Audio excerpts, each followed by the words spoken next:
नमस्कार मित्रमैत्रिणींनो, आज आपण बनवूया अगदी जेलीसारखा, कराची हलवासारखा आणि तो म्हणजे अगदी मऊसूत असा बीटरूटचा हलवा.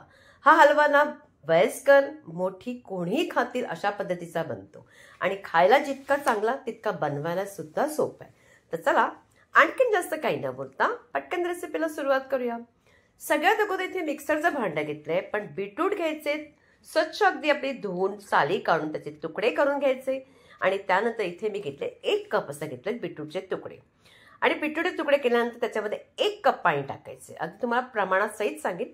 पाणी टाकल्यानंतर त्याला चांगलं अगदी वाटून घ्यायचं. वाटल्यानंतर एखाद्या भांड्यावरती चाळण ठेवायची आणि सगळा आपण हा रस काढून घ्यायचा. आता रस काढल्यानंतर जो बीटरूट थोडासा राहतो म्हणजे जो चौथा आपला जो वरचा राहतो त्याला फेकायचं नाही. त्याला अगदी चांगलं पाणी काढल्यानंतर रस काढल्यानंतर त्याला अगदी ताटामध्ये चांगलं कोरडं करायचं पंख्याच्या खाली. अगदी चांगला 2-3 दिवस सुकवा चांगला कोरडा होतो. कोरडा झाल्यानंतर त्याला एकाच वेळी अगदी अर्धा तास उन्हात ठेवा आणि नंतर त्याला अगदी दळून घ्या. मस्त पावडर असा होतो. मात्र उन्हामध्ये जास्त ठेवू नका, नाही तर रंग बदली होतो. हा तुम्ही केकमध्ये किंवा एखाद्या सोल कढईमध्ये याचा वापर करू शकता. फेकायची गरज म्हणजे दोन्ही पद्धतीने आपण याचा वापर करू शकतो. तर आता बघा हा रस रेडी झालाय. तर आता या ठिकाणी रस आपण किती घेतोय त्याचा आपण प्रमाणात सहित करूया. मेजरिंग कपच्या हिशोबाने बघा अगोदर 1 कप टाकले आणि पुन्हा आता आपण 1 कप टाकले म्हणजे 2 कप इथे बरोबर आहे.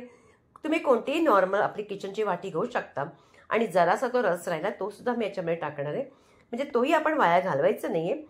त्यानंतर ह्याच्यामध्ये आपण टाकणार आहे कॉर्नफ्लॉर. टीस्पूनच्या हिशोबाने म्हणाल तर 5 चमचे टाकलेत आणि हा जो चमचा आहे ना अगदी पोहे आपण जो खातो तोच चमचा आहे. त्याच चमच्याने 5 चमचे आपण कॉर्नफ्लॉर टाकल्यानंतर त्याला चांगलं अगदी ढवळून घ्यायचे, मिक्स करायचे.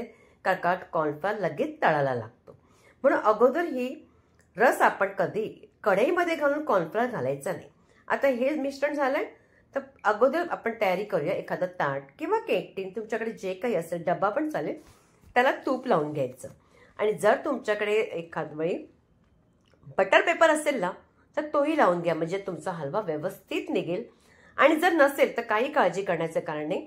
जरासं तुपाचं प्रमाण जरासं जास्त लावलं तर हरकत नाही. आता याला मी लावल्यानंतर बटर पेपर थोडंसं तूप लावून घ्यायचं आणि आता हे केक टीन बाजूला ठेवूया.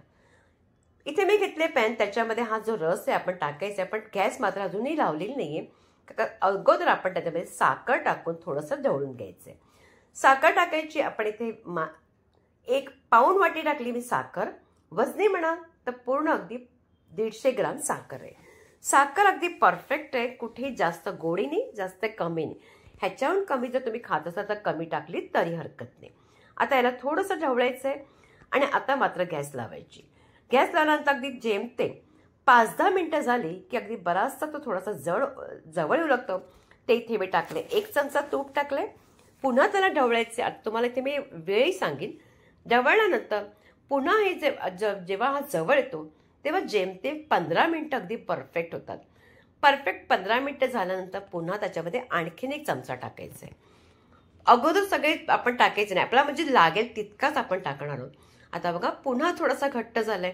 अशा पद्धतीने घट्ट झाल्यानंतर जेमतेम 25 मिनिटं झाली की त्याच्यामध्ये आपण तो बराचसा जवळ येतो. मग इथे मी टाकलेच काजू बदामाचे तुकडे, त्याचबरोबर वेलची पूड आणि नंतर पुन्हा आपण त्याला ढवळून घ्यायचे. 2दा मी तूप टाकलेलंच आहे. आता ड्रायफ्रूट्स वेलची टाकले. आता पूर्ण फक्त प्रोसिजर आपल्याला फक्त ढवळायचं करायचं. आता जेमतेम अगदी तुम्ही म्हणाल ना अगदी 30 मिनिटं पूर्णपणे झालेली आहेत आणि बराचसा जवळ आला. आता पुन्हा 1 चमचा टाकलेला आहे आणि अशा पद्धतीने आता पूर्णपणे आपला हा हलवा अगदी परफेक्ट रेडी होत चाललाय. कढई सोडू लागतो, सगळं मिश्रण अगदी जवळ येऊ लागतं. त्यावेळी समजायचं की आपल्याला आपला हा हलवा रेडी झालाय.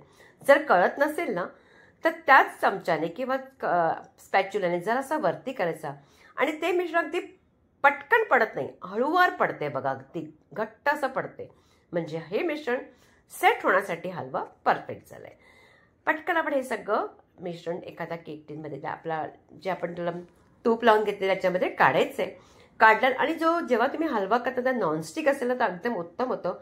म्हणजे तुमचा कुठेही ना स्टीलच्या ज्यामध्ये किंवा कुठल्या दुसऱ्या अँडालीमध्ये ना अगदी ते लागू लागतं, म्हणून तुम्ही नॉनस्टिकचाच घ्या, म्हणजे परफेक्ट आपला तुमचा हलवा होईल.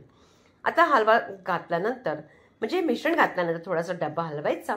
किंवा या ब्रशाला जे तूप लागलेले आहे थोडंसं त्याला सेट करायचं, थंड करायचं अर्धा तासासाठी.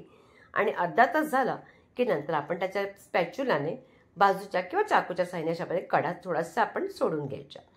कडा सोडवल्यानंतर ताट किंवा काही एखादी मोठी प्लेट ठेवायची आणि ठेवल्यानंतर ते ताट आपण उलट करायचं. म्हणजे काय होतं, तो हलवा अगदी व्यवस्थित निघून येतो. आपल्याला ते तुकडे आतमध्येही करायची गरज पडत नाही. बघा, तुम्हाला आता काढूनही दाखवते किती छान असा हलवा निघतो. बघा, परफेक्ट असा पडलेला आहे. आणि जो आपला केक ते त्याला जरासुद्धा काही लागलेलं नाही. आता तुकडे मात्र किंवा फोडी जे तुम्ही म्हणता त्याला लहान मोठे जितके तुम्ही करायचे करू शकता. बघा, तुम्हाला कापतानाच कळसेल किती सुरेख असे आपले मस्त अशा वड्या पडत आहेत. आता या पद्धतीने करायला अगदी जास्त सोपाही, आणि ज्यांना आवडत नसेल बीटरूट तर नक्की खातील, नक्की ट्राय करा, अगदी मस्त लागतो. आता आपण पटकन सगळे जे बीटरूटचे आपण जे वड्या पाडले त्या सगळ्या काढून घ्यायचे. आणि याला आपल्याला कितीसे जिन्नस लागली, अगदी मोजके जिन्नस आहेत. फक्त बीटरूटचा रस घ्यायचा असतो, कॉर्नफ्लॉवर, त्याचबरोबर साखर आणि तूप, इतक्याच जिन्नसाने आणि अगदी जास्त वेळसुद्धा नाही. अर्धा तासात, जेमतेम अर्धा तासात आपला हा बीटरूटचा हलवा बनतो.